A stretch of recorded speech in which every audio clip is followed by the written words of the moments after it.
Hello everyone! In this video, I'll guide you through creating a strong Twitch community around your channel.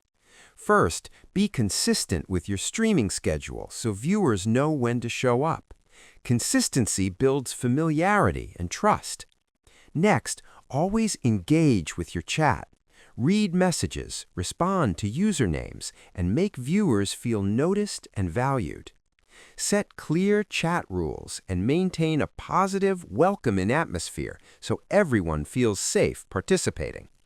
Use Discord or social media to stay connected with your audience even when you're offline. Encourage conversations, share updates, and celebrate milestones together. Also, support your viewers and other streamers by hosting, rating, and interacting genuinely. Over time, showing up, listening, and caring about your audience will turn casual viewers into a loyal Twitch community that grows naturally. Subscribe the channel for more videos.